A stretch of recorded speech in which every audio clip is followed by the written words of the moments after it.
Beliau menyampaikan sebelum dari 30 hari kerja, sesuai dengan pasal 12C, disampaikan bahwa apabila kurang dari 30 hari kerja, di situ artinya pasal 12B-nya tidak boleh. Jadi orang klasifikasi oleh Pak Menteri diterima langsung oleh Pak Direktur secara detail Pak Direktur.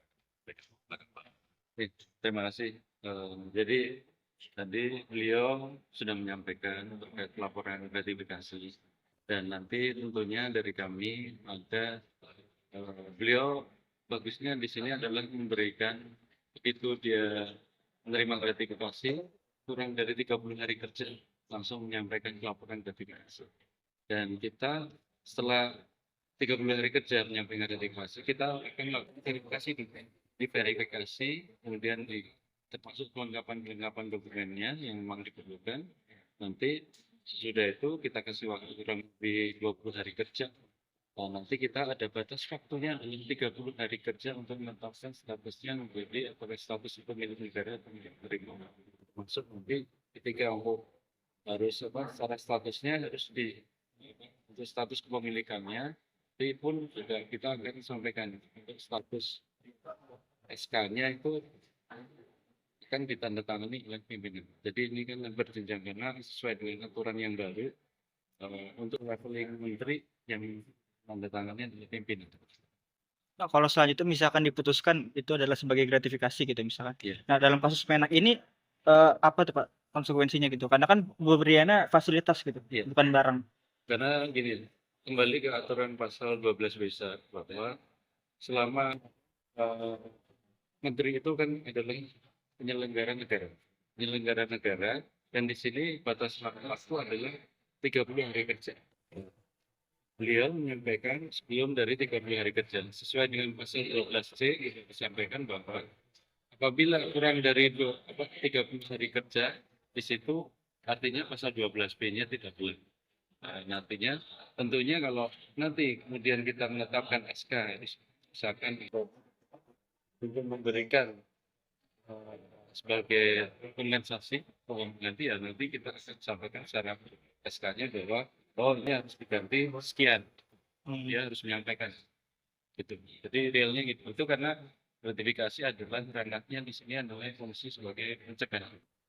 Ya satunya untuk terkait dengan gratifikasi. Berarti kan pengembaliannya dalam bentuk uang nanti ya? Nanti masih kita verifikasi ya. Jadi verifikasi kelengkapan dokumennya seperti apa, kemudian nanti baru kita lakukan analisis, kemudian baru kita akan sampaikan bahwa tentunya berapa nilai yang memang harus dikembalikan atau di store atau ke customer. Maksudnya gitu seperti itu.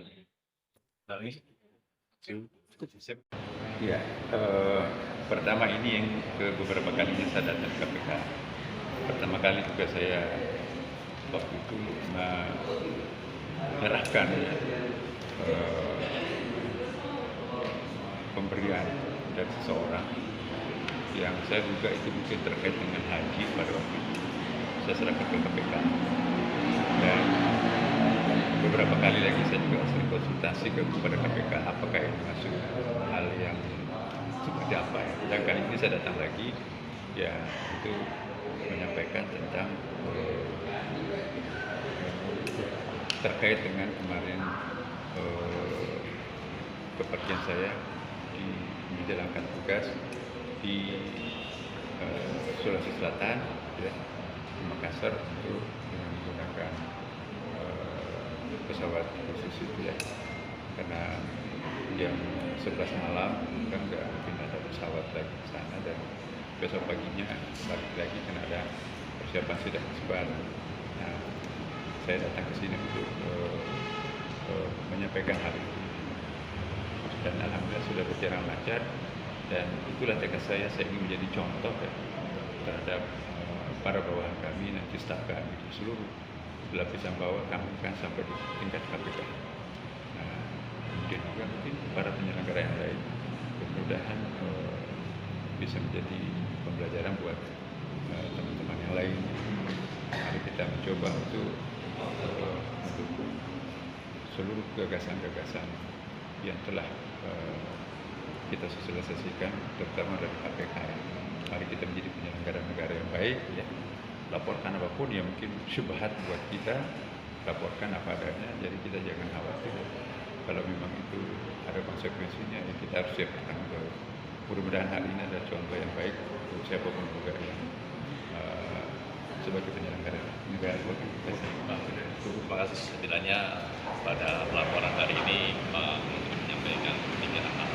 Yang pertama, bagaimana seorang menteri sebagai penyelenggara negara punya komitmen kuat dalam pemberantasan korupsi, khususnya terkait dengan upaya-upaya pencegahan, salah satunya dengan melakukan laporan gratifikasi sejak awal.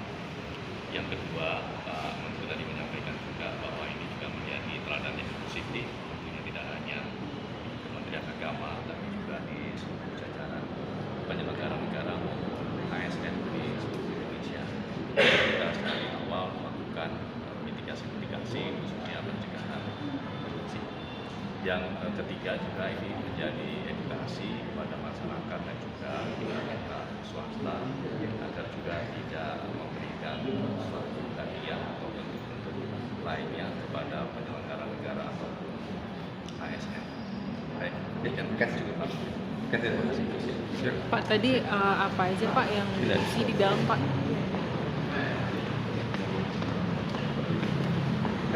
Pak Menteri.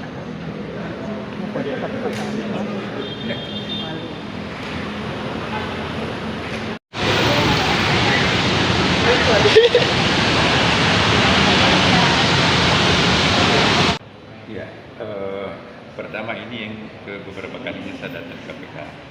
Pertama kali juga saya waktu itu menyerahkan pemberian dari seseorang yang saya duga itu mungkin terkait dengan haji pada waktu itu. Saya serahkan ke KPK. Dan beberapa kali lagi saya juga sering konsultasi kepada KPK apakah ini masuk hal yang seperti apa ya. Dan kali ini saya datang lagi, ya itu menyampaikan tentang terkait dengan kemarin kepergian saya di menjalankan tugas di Sulawesi Selatan, ya, di Makassar, untuk menggunakan pesawat khusus itu, ya, karena jam 11 malam kan nggak mungkin ada pesawat lagi ke sana, dan besok paginya balik lagi kan ada persiapan sidang isbat. Nah, saya datang ke sini untuk menyampaikan hal itu, dan alhamdulillah sudah berjalan lancar. Dan itulah tekad saya ingin menjadi contoh, ya, terhadap para bawahan kami, nanti staf kami di seluruh lapisan bawah kami kan sampai di tingkat KPK. Nah, kemudian juga mungkin para penyelenggara yang lain, mudah-mudahan bisa menjadi pembelajaran buat teman-teman yang lain. Mari kita mencoba untuk seluruh gagasan-gagasan yang telah kita sosialisasikan, terutama dari KPK. Mari kita menjadi penyelenggara negara yang baik, ya.